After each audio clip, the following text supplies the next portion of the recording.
Salam, hər birinizi xoş gördük kanalımda. Bugünləri OTK 20 sınaq kitabından sınaq nömrə 4-ün izahlarını paylaşacağım. Mövzu Azərbaycan 19-20-ci əsrin əvvəllərindədir. İlk testimizdən başlayırıq. Göstərilənlər nəticəsidir. Şimali Azərbaycan kəndlərində təbəqələşməni gücləndirir, kəndlər müvəqqəti mükəlləfiyyət daşımağa davam edirlər. Bu 1870-ci il kəndli islahatına aiddir. Bu islahatın keçirilməsindən sonra sahibkar kəndlərin müvəqqəti mükəlləfiyyətli vəziyyətinə düşmüşdülər.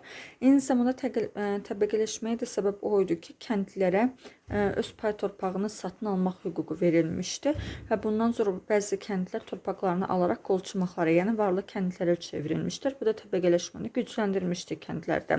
Düzgün variant burada olacaqdır, B variantı. İkinci sualda deyilir, cədvəldə hansı hadisələrin yeri dəyişdirilərsə, bütün hadisələr düzgün xronoloji ardıcıllıqla düzülmüş olar. Şimali Azərbaycanda teatrın əsasının qoyulması 1873-cü il, Suraxanda ilk ağ neft emalı zavodunun inşa olunması 1859, neft sənayesinə iltisam sisteminin ləğvi 1872, İrəvan quberniyasının yaradılması 1849-cu ildədir. Bakıda ilk neft kəmərinin çəkilməsi isə 1878-ci ildə. İndi baxırıq hadisələrə. Burada dördüncünü gördüyünüz kimi ən birinci dördüncü baş verib 49, ən birinciyə gətirib qoysaq, hadisələrin düzgün xronologiyası yaranır. Buna görə də 1-dən 4-ü yerini dəyişməliyik. Düzgün cavab burada C olacaqdır. Üçüncü suala baxırıq. Uyğunluğu müəyyən edin. 1840-cı il İnzibati Məhkəmə islahatı ilə 46-cı reskriptinə aid xüsusiyyətlər tapmalıyıq. İrəvan və Naxçıvan quberniyaları yarandı. İrəvan quberniyası yaranıb 49-cu ildə. Naxçıvan quberniyası ümumiyyətlə olmamışdı. Buna görə də A variantı heç birinə uyğun gəlmir. B-də deyilir, bəy və ağalar idarə işlərindən kənarlaşdırıldı. Bu 1840-cı il İnzibati Məhkəmə islahatına aid idi. Bura B-ni yazırıq. Tiyol və mülk feodal torpaq mülkiyyətinin eyni kateqoriyasına daxil edildi. Bu 1846-cı reskriptinə aid xüsusiyyət idi. Mərkəzi Şamaxı olan Xəzər vilayəti yaradıldı 40-cı ildə. Sahibkar kəndlərinin mülkədar tabilisi adı verildi. Bu isə 46-cı ilə aid idi. 1-ə B-dir, 2-yə C-yə. Baxaq hansı variantda uyğundur. B, D, C-yə düzgün variant burada B variantı olacaqdır. Dördüncü suala baxırıq. 1847-ci il kəndli əsnamələrindən fərqli olaraq 70-ci il kəndli islahatına aiddir. Mükəlləfiyyət və torpaq məsələlərinə toxunulmuşdu. Bu hər iki islahatda var idi. Yəni oxşar xüsusiyyətdə. Buna görə də biri götürmürük. Biyar pulu ödənişi ilə əvəz olunur 70-ci il islahatı ilə. Kəndlər feodal asıllığından azad edilirlər. Bu da 70-ci il islahatına aid idi. Burjua xarakteri daşıyan 60-70-ci illərdəki islahatlar burjua xarakteri daşıyırdı. Yəni 40-cı ildəki burjua xarakterli deyildi. Buna görə də 4 70-ci ilə aiddir. Torpaqdan istifadə müqabilində kəndlilər malcat vergisi ödəməli idi. Bu isə hər ikisi üçün oxşar xüsusiyyət idi. Düzgün variant 2, 3, 4 burada olacaqdır. Y variantı. 5-ə baxırıq. Doğru bəndi müəyyən edin. Cənubi Azərbaycanda məşruta hərəkəti yatırılmışdı. Yəni biz burada cədvəl verilib, doğrunun altına doğru olanları, yanlışın altında isə yanlış olanları seçməliyik. İndi baxırıq. Məşruta hərəkəti yatırılmışdı. Ümumiyyətlə məşruta hərəkəti olub 1905-1911-ci illərdə. İlk öncə bunu bilək. Yatırılması 11-dirsə, 1-ci Dünya müharibəsi illərinə düşmür. Çünki 1-ci Dünya müharibəsi 1914-18-ci illərdə olmuşdu. Buna görə də bir yanlışdadır. Birlər gördüyünüz kimi buradadır. Y variantı çıxır avtomatik. Sonra bunun qarşısına belə Y yazaq. Nəşr-i Maarif və Nicat cəmiyyətlərini yaratmışlar. Murtuza Muxtarov və Musa Nağıyev, bəli, bu düzgündür. Buna görə də 2-ni götürəcək doğrunun altında. Doğru. Şimali Azərbaycanda ilk milli partiya yaranmışdı. Gənclər düzdür, Qeyrət partiyası idi. Bu da doğruya gedəcək. Difai partiyasının mətbuat orqanı olmuşdur. Təkamül və Yoldaş qəzetləri. Bu yanlışdır. Difainin mətbuat orqanı İrşad idi.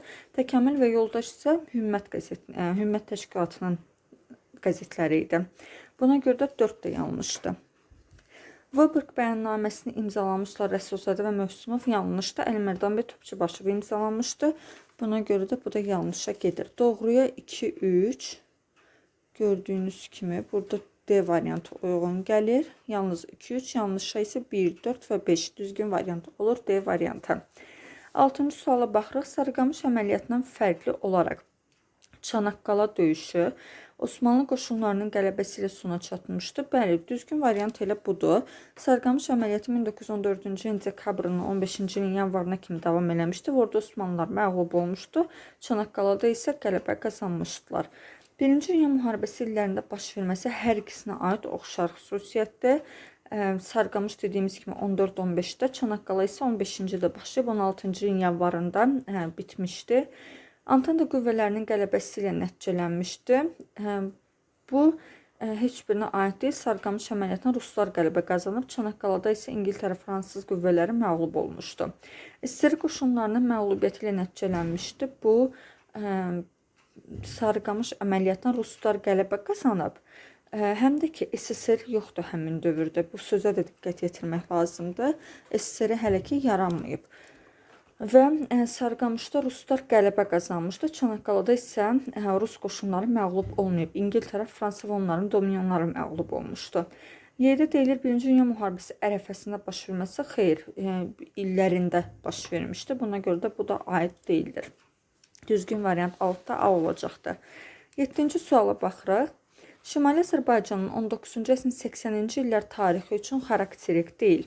Çağırış yaşına çatmış gənclər üzərinə hərbi vergi qoyulması bu 1887-ci ildə neft yataqlarının hərrac yolu ilə satılmağa başlanması bu iltisam sistemi ləğv olunduqdan sonra, yəni 72-ci ildə ləğv olur. Bundan sonra hərrac yolu ilə satılmağa başlayır. Buna görə də 70-ci illərə aid xüsusiyyətdir. Düzgün variant elə burada B variantı olacaqdır. Dəmir yolu ilə neft daşınmasına ilk dəfə vaqon sistemi ilə tətbiq edilməsi bu 1880-ci ildir. Bakıda ilk mərkəzləşmiş telefon stansiyasının işə başlaması 1886.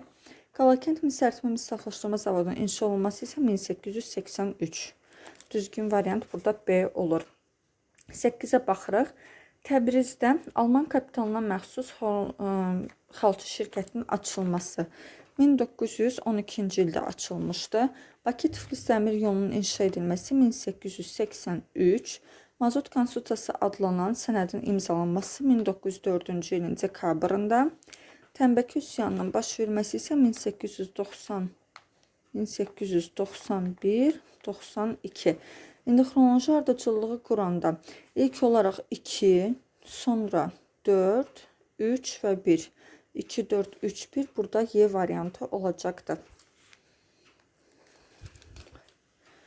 9-cu sualda deyilir, Cənubi Azərbaycanda baş vermiş 1915-11-ci illər məşrutə hərəkatı dövründə xalqın tələblərinə aiddir. Bu inqilabda, yəni ki, məşrutə inqilabında xalqın qarşısında 3 əsas tələb var idi. Adından göründüyü kimi məşrutə konstitusiya deməkdir. İlk növbədə konstitusiyanın qəbul edilməsi idi, parlamentin çağırılması, yəni məclisə seçkilər keçirilməsi və xarici məmurların ölkədən çıxarılması. Buna görə də burada 3, 4, 5 düzgün olur. Bu da gəlir D variantına.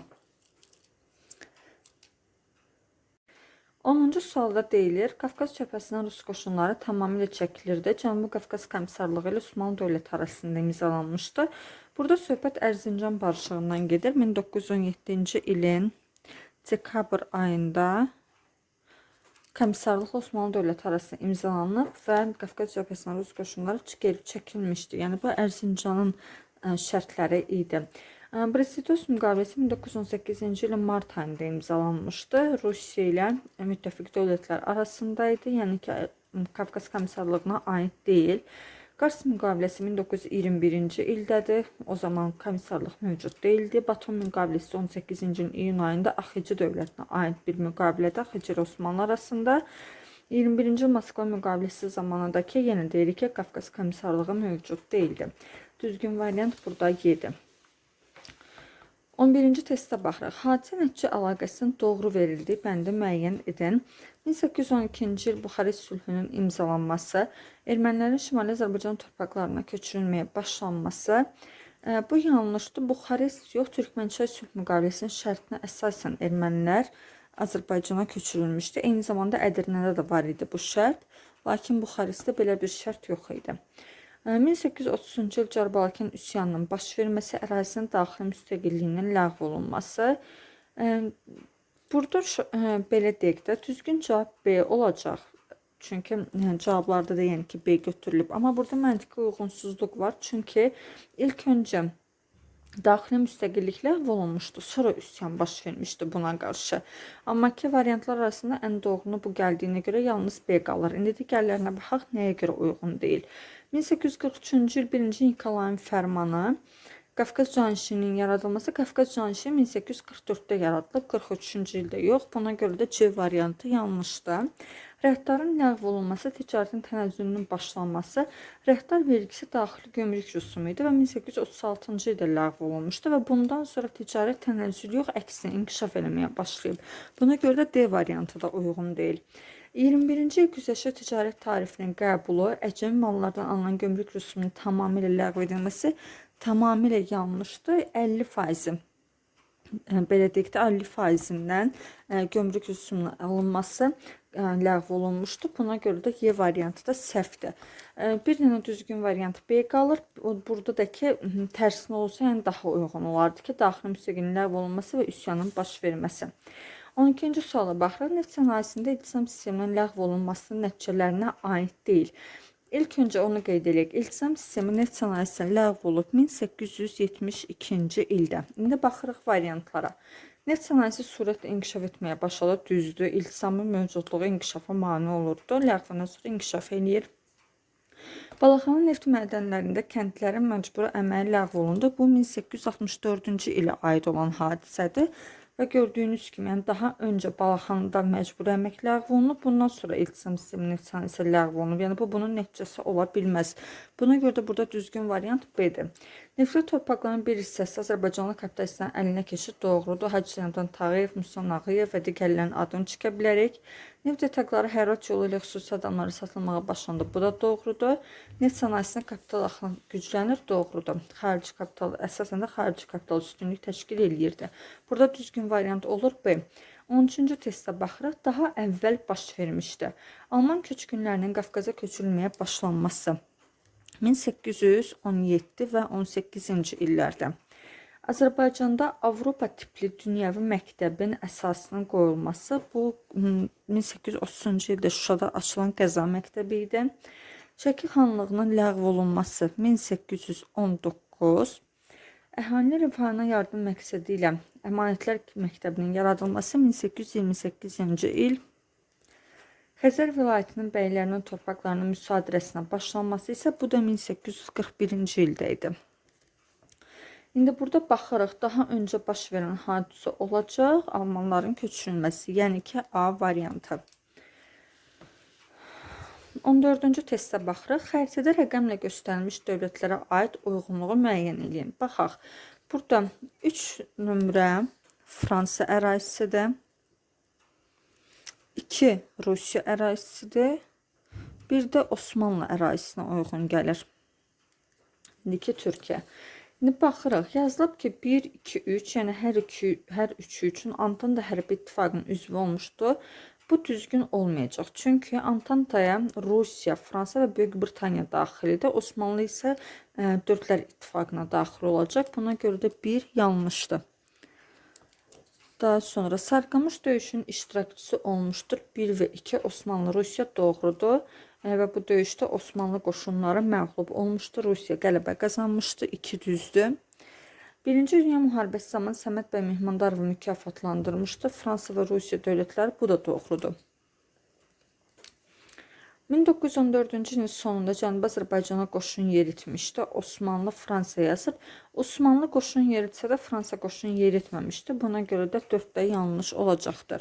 Düzgün variant burada 2 və 3 gəlir. Bu da C variantıdır. 15-ci sualda deyilir, Cənubi Azərbaycanda baş vermiş Babillər hərəkatından fərqli olaraq məşruta hərəkatına aiddir. Babillər hərəkatı baş verib 1848-52-ci illərdə. Məşruta inqilabı isə 1905 və 11-ci illərdə. İndi baxırıq, hərəkatın gedişində hərbi şura yaradılmışdı. Bu məşruta inqilabına aiddir, lakin Babillərə aid deyil. Buna görə də biri götürürük. Zəncər şəhərində üsyan baş verməsi hər iki hadisə aid oxşar xüsusiyyətdir. Buna görə də 2 götürülmür. 3-ə baxırıq. Qacarlar sülaləsinin hakimiyyət dövründə baş vermişdir. Qacarlar hakimiyyəti olub 1796-dan 1925-ci ilə kimi və hər iki hadisə həmin mərhələyə uyğun gəlir.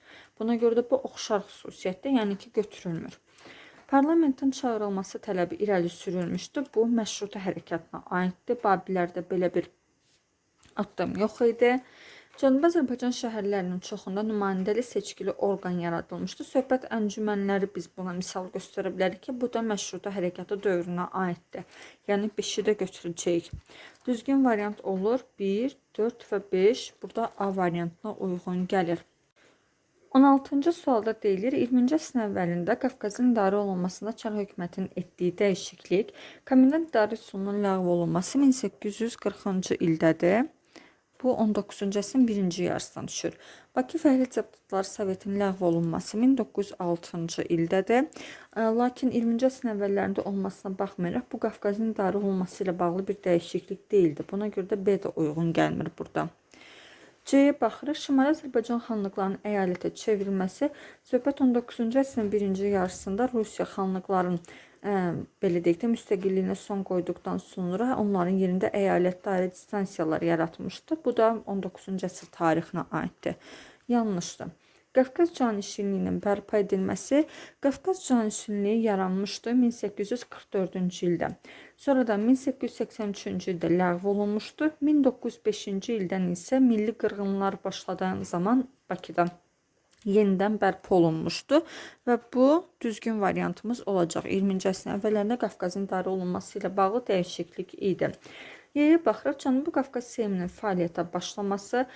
Cənubi Qafqaz Seymi Qafqazın idarə olunması ilə əlaqədar olsa da və buraya yazaq 1918-ci ilin fevral ayında fəaliyyətə başlamışdı. Lakin burada yazır ki, Çar hökuməti. Rusiyada isə 1917-ci ildə fevral burjua inqilabından sonra Romanovlar sülaləsinin hakimiyyətinə son qoyulmuşdu. Yəni ki, Çar hökuməti deyildi həmin zaman. Buna görə də Y uyğun gəlmir burada. Düzgün variant olur 16-da D variantı. Digər testimizə baxırıq. 17-ci sual. El-İlvin diaqramı verilib. Burada Şimali Azərbaycandan 19-cu əsrin 40, 50 və 60-cı illər tarixinə aid hadisələri uyğunlaşdırmalıyıq. Dövlət kəndlərinin köçmək hüququnun ləğv olunması 1853-cü ildədir və bu da 2-yə uyğun gəlir. Babillər hərəkatının başlanması. Babillər hərəkatı başlayıb 1848-ci ildə. Lakin Babillər hərəkatı Cənubi Azərbaycan tarixinə aiddir. Burada isə bizə Şimali Azərbaycan tarixi istəyir. Buna görə də B-ni götürmürük. Ali Müsəlman silkinin təsis olunması 1843-cü il. Bu 40-cı illərə aid olacaq. 1-ə C gedir bura. Yeni inzibati ərazi vahidinin yaranması həm 40-cı illərdə, məsələn 46-cı ildə biz deyə bilərik ki, Tiflis, Kütahya, Şamaxı, Dərbənd quberniyaları yaradılmışdı. 50-ci illərdə 1859-cu ildə Bakı quberniyası yaradılır. 1868-ci ildə də Yelizavetpol quberniyası yaradılmışdı. Yəni bu inzibati ərazi vahidinin yaranması hər üçü üçün oxşar xüsusiyyət olacaqdır. 4-də D gedir. Avropada ən böyük ipək sarma müəssisəsinin fəaliyyətə başlaması 1861-ci ildəki Şəkidəki ipək fabrikıdır. Bu da 60-cı illərə uyğun gedir. 3-ə Y. İndi baxırıq 17-ci testdə 1-ə C, 2-ə A, 3-ə Y, 4-ə D. Düzgün variant burada olacaqdır. C variantı. 18-ci suala baxırıq. Xronoloji ardıcıllığı müəyyən edin. Carbələkəndə müvəqqəti idarənin yaradılması 1830-cu ildədir. Şəkidə Rus milli qüvvələrdən ibarət müvəqqəti idarənin yaradılması bu 1806-cı ildədir. Təbrizdə müvəqqəti idarənin yaradılması isə 1827-ci ildədir. Ardıcıllıqla qursaq 2, 3 və 1 olacaq. Bu da düzgün variant olur. C variantı. 19-cu testdə deyilir, eyni ildə baş vermişdir. Xanabad manufakturasının əsasının qoyulması 1827-ci ildir. Taypinlər hərəkatının başlaması isə 1850-ci ildir. Buna görə də A getdi. Qafqaz canişinliyinin yaradılması 1844. Nankin müqaviləsinin imzalanması isə 1842. Bu da getdi. Baxırıq, Ali Müsəlman silkinin yaradılması 1843-cü il. Sipahilər üsyanının yatırılması isə 1859-cu il idi Hindistanda. Bu da çıxdı. Uyğun gəlmir. Deyə baxırıq, İrəvan quberniyasının yaranması. İrəvan quberniyası yaradılıb 1849-cu ildə. Navarin dəniz döyüşündə Osmanlı dövlətinin məğlub olması 1827. Bu da getdi. İndi Yelizavetpol quberniyasının yaranması 1868 və Yaponiyada Syogun rejiminin iflas etməsi, bəli, bu da 1868-ci ildədir. Və eyni ildə də burjua inqilabı başlamışdı Yaponiyada. Düzgün variant gəldi burada, Y variantı. 20-ci sualda deyilir, 19-cu əsrin ikinci yarısı Şimali Azərbaycanda əsası qoyulmuşdur. Mərkəzləşdirilmiş telefon stansiyasının əsası 1886-cı ildə qoyulub. Rus-Azərbaycan məktəbinin əsası 1887, satirik mətbuatın əsası 1906-cı ildə, bədii filmin əsası isə 1916-cı ildə qoyulmuşdu. İndi 19-cu əsrin ikinci yarısına düşən burada 1 və 2 olacaqdır. Düzgün variant A variantıdır. 21-ci suala baxırıq. Difai Partiyasına aid fikirlərdən biri yanlışdır. Partiyanın mərkəzi komitesi Bakıda yerləşirdi. Bu düzgün məlumatdır.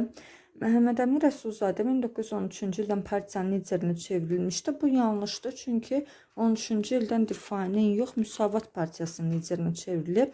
Buna görə də düzgün variant B olur. Digər variantlarda hamısı Difai Partiyasına aid xüsusiyyətlərdir. 22-ci sualda deyilir, verilənlərin hamısının aid olduğu ərazini xəritədə müəyyən edin. Ərazisi müsəlman əyalətləri raisliyinə daxil idi. Qeyd eləyək. Qarabağ, Lənkəran, Şirvan və Şəki. Bunlar müsəlman əyalətləri raisliyinə daxil olan ərazilər idi. Təriqətçi və bidətçi rus ailələrinin məskunlaşdırıldığı bölgələrdən idi. Ruslar Qarabağ, Şirvan və Lənkəran ərazilərində məskunlaşdırılmışlar. Yəni ki, biz buradan Şəkini çıxacağıq. Qalır 3 ərazi. İndi komendant idarə üsuluna qarşı üsyan baş vermişdi. Üsyanlar ilk öncə Carbala kəndə başlayır. Daha sonra Lənkəran, Qubay və Şəkidə baş vermişdi. Şəkində çıxdığımıza görə burada yalnız variant qalır Lənkəran. İndi Lənkəran ərazisini də müəyyənləşdirdikdən sonra xəritəyə keçirik. Xəritədə Lənkəran ərazisi uyğun gəlir 5 nömrəyə. Düzgün variantımız olur Y variantı. Digərlərinə baxırıq. 4 Bakı ərazisinə uyğun idi. 2 Qarabağ, 1 Şəki, 3 də Şirvan ərazisi. 23-cü sualda deyilir, Cənubi Qafqaz Komissarlığı və Seym üçün oxşar xüsusiyyətlərdir. Osmanlı dövləti ilə sülh danışıqlarının aparılması bu hər iki quruma aiddir. Komissarlıq Ərzincan barışığını imzalamışdı. Osmanlı dövləti ilə Seym isə Trabzon konfransında iştirak eləmişdi. Bakı Xalq Komissarları ilə müqavilə imzalanması bu heç birinə aid olmayan xüsusiyyətdir. Bakı şəhərinin səlahiyyətlərindən kənarda qalması bu doğrudur. Ümumiyyətlə AXC 1918-ci ilin sentyabr ayında Bakını azad eləyənə kimi Bakı şəhərli digər qurumların səlahiyyətlərindən kənarda qalmışdı. Buna görə də 3-ü də götürürük. 1-ci Dünya müharibəsi illərində yaranması. 1-ci Dünya müharibəsi baş verib 1914-1918-ci ildə. Bura 18 noyabrında qeyd eləyək. Çünki komissarlıq yaranmışdı 1917-ci ildə, daxil olur bu aralığa. Cənubi Qafqaz Seymi də 18-ci ilin fevral ayında yaranıb və Dünya müharibəsi noyabrda davam elədiyinə görə bu da düşür həmin dövrə. Romanovlar sülaləsinin qərarı ilə yaradılması. Romanovlar sülaləsinin hakimiyyətinə 1917-ci ildə fevral burjua inqilabından sonra son qoyulub. Buna görə də bu oxşar xüsusiyyət olmayacaqdır. Düzgün variant olur 1, 3 və 4. 24-cü suala baxırıq. Hadisə nəticə əlaqələrinin doğru verildiyi bəndləri müəyyən edin. 12-13-cü il aqrar qanunları vahid kənd idarələrinin yaradılması. Vahid kənd idarələri yaradılması haqqında qanun 1860 65-ci ildə verilmişdi. Buna görə də bir yanlışdır.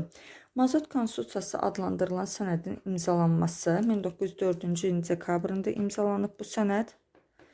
İlk siyasi partiyanın yaradılması, ilk milli siyasi partiyamız bizim 1905-ci ildə qeyrətdə, həm də ki, bu Mazot Konstitusiyası fəhlələrlə sahibkarlar arasında bağlanan bir müqavilə idi. Yəni ki, bunun partiyaya bir adiyyatı da yoxdur.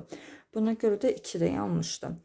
Ümumrusiya müsəlmanlarının ikinci qurultayının keçirilməsi 1906-cı ilin yanvar ayı, Müsəlman İttifaqının nizamnaməsinin qəbul olunması doğrudur. Müvəqqəti nizamnaməsi qəbul olunmuşdur. 3-ü götürürük. Evinli gəmisində Azərbaycanlı hərbçilərin təqsirli edilməsi, mart soyqırımının başlanması, bu da düzgün variantdır. 24-cü sualda düzgün variant olur 3 və 4. 25-ə baxırıq. 19-cu əsrin birinci yarısında Şimali Azərbaycana köçürülməyə başlamışdır. Belə deyək də, birinci yarıda köçürülən 3 dənə xalq var idi. Ermənilər, ruslar və almanlar. İndi bunlardan baxırıq, rus kəndləri, alman köçkünlər doğrudur. Axsqa İsveç bunlar isə yox idi. Burada düzgün variant olacaq 1 və 2. Yadımıza salaq, almanlar 1817-18-ci illərdə köçürülüblər, məskunlaşıblar. Təriqətçi, bidətçi rus kəndləri isə 1830-cu il fərmanı ilə. 26-ya baxırıq, xronoloji ardıcılığı müəyyən edin. Cənubi Qafqazda dövlət kəndlərinin torpaq quruluşu haqqında qanunun qəbul edilməsi 1900-cü ildə qəbul olunub. Cavad Məlikovun Bakıda Ağ Neft Zavodu tikdirməsi 1863. Bakı Ağ Neft Zavod Sahibləri İttifaqı adlı İnsar Birliyinin yaradılması isə 1893. Xronoloji ardıcılığı qursaq 2, 3 və 1 olacaqdır.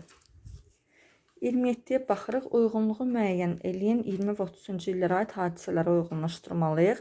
Lənkəran xanlığının ləğv edilməsi 1826, yəni A variantı gedir 1-ə. Şeyxülislam vəzifəsinin təsis olunması 1829, B-də gedir 1-ə. Şamaxı quberniyasının yaradılması 1846, heç birinə aid olmur, C-ni çıxırıq. Rəhdarın ləğv olunması 1836, bu da 30-cu illərə gedir. Nadir Şahın Osmanlı dövləti sülh müqaviləsi bağlasının Nadir Şah ümumiyyətlə 19-cu əsrdə yaşamayıb. Buna görə də G variantını da çıxırıq. 1-ə A, B, 2 isə D variantı olur. Situasiya tipli tapşırıqlara keçirik. Burada mətn verilib. Mətnlə tanış olursunuz, oxuyursunuz. Söhbət burada Hacı Məhəmmədin başçılıq elədiyi üsyandan gedirsə, bu Quba üsyanı idi ki, 1837-ci ildə baş vermişdi. Buraya yazaq. İndi keçirik suallarımıza. Mənbədə bəhs olunan üsyanın gedişində üsyançıların yaratdığı təşkilatlanma formasının adını yazın. Söhbət hərbi şuradan gedirdi. Bu da onu digər üsyanlardan fərqləndirmişdi.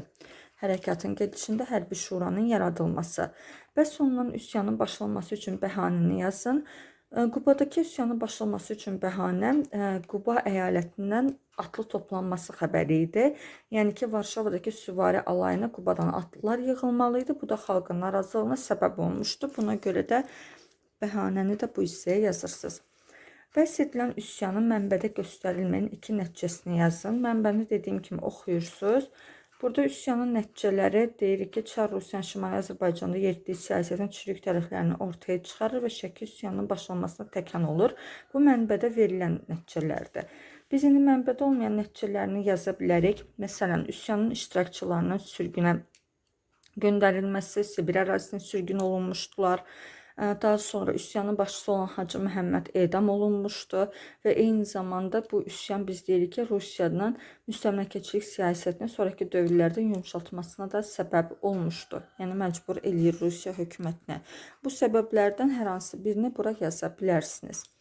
Bu qədər Sınaq 4-ün izahları bitdi. Növbəti videomuzda sınaq nömrə 5-in izahlarını verəcəm. Hər hansı bir testlə bağlı sualınız varsa, şərh bölməsində yönləndirə bilərsiniz. İzlədiyiniz üçün təşəkkür edirəm.